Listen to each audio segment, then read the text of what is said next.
আপনারা কি জানেন কোরআন শরীফের ভিতরে বিদআত আছে? আলেম বারে বললেন না। কোরআন শরীফের ভিতরে যে বিদআত আছে জানেননি? জানেন না, অনেকে জানেন না। কোরআন শরীফে জের, জবর, ফেশ, জজম, তাসদীদ এগুলি আছে কিনা?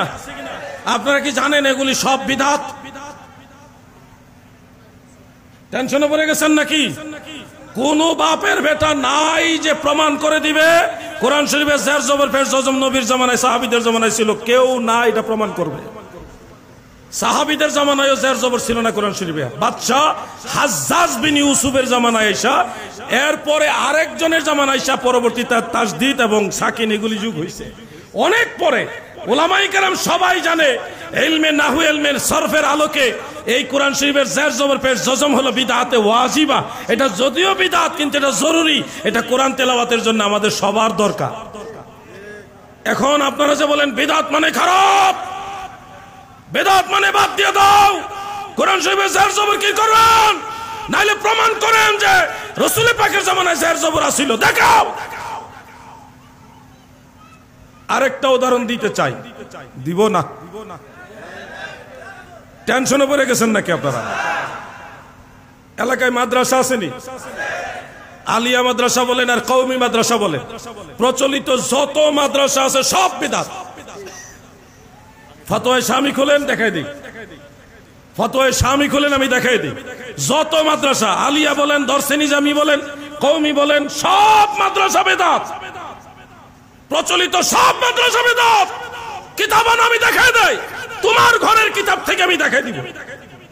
পড়ো, স্টাডি করো বিদআত কি, এটাই তো তুমি বুঝো না। তুমি মনে করো মিলাদ পড়াই বিদআত, সিন্নি খাওয়া বিদআত, জিলাপি খাওয়া বিদআত, এইটুকুই শিখছো তুমি, আর তো কিছু শিখো নাই ভাই। তুমি জানো না তুমি যে নামাজ পড়ছো মসজিদে, সেই মসজিদে কাতার দেওয়ার যে দাগ আছে, দাগটাও বিদআত। তুমি জানো না মসজিদের যে মিনার রয়েছে, সেই মিনার বিদআত। তুমি জানো না মসজিদের ইমাম সাহেবের সামনে যে মেহরাব রয়েছে, সেই মেহরাব বিদআত। তুমি জানো না ইমাম সাহেব, মুয়াজ্জিন সাহেব যে বেতন নেওয়ার প্রথা রয়েছে, এটাও বিদআত।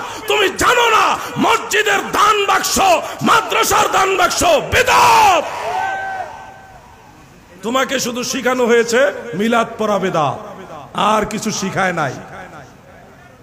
আলাউদ্দিন জিহাদি এত জোরে জোরে বলতেছে, আমি যদি অসত্য কিছু বলে থাকি, কিতাবের বাইরে যদি কোনো একটা কথা বলে থাকি, বাংলাদেশে 64 জেলায় যে কোনো আলেম চ্যালেঞ্জ করতে পারেন আমাকে।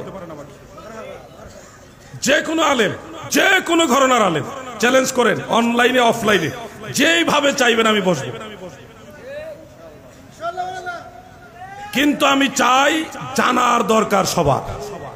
বিদআত মানেই খারাপ না, বিদআতের অনেক ভালো আছে, খারাপও আছে। টোটাল বিদআত হলো 5 প্রকার। এর মধ্যে 3টা বিদআত মুসলমানরা করে আর 2টা করতে পারবে না। এর মধ্যে 2টা আমি অলরেডি বলে দিয়েছি। একটা হলো কোরআন শরীফের জের, জবর, ফেশ, জজম, তাসদীদ, এগুলি হলো বিদআতে ওয়াজিবা, জরুরি বিদআত, আমল করতে হবে, এগুলি মানতে হবে।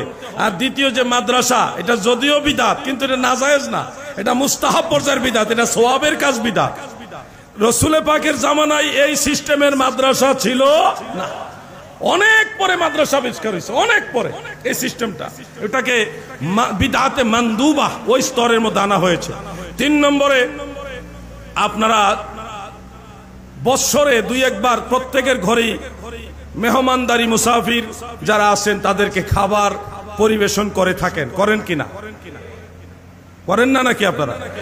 এই যে মানুষকে খাবার দেন, খাবার দেওয়াটা সুন্নত, কিন্তু এই যে আনুষ্ঠানিকভাবে একটা আয়োজন করেন না, ছোট্ট একটা প্যান্ডেল সাজান, কিছু প্লেট আনেন, কিছু লোকজন জড়ো করেন, এই যে একটা আনুষ্ঠানিকতা, এই রেওয়াজটা হলো বিদআতে মুবাহা। এটা বৈধ বিদআত, এটা আপনি চাইলে করতে পারবেন, জায়েজ আছে, কিন্তু এটা সুন্নত বলা যাবে না।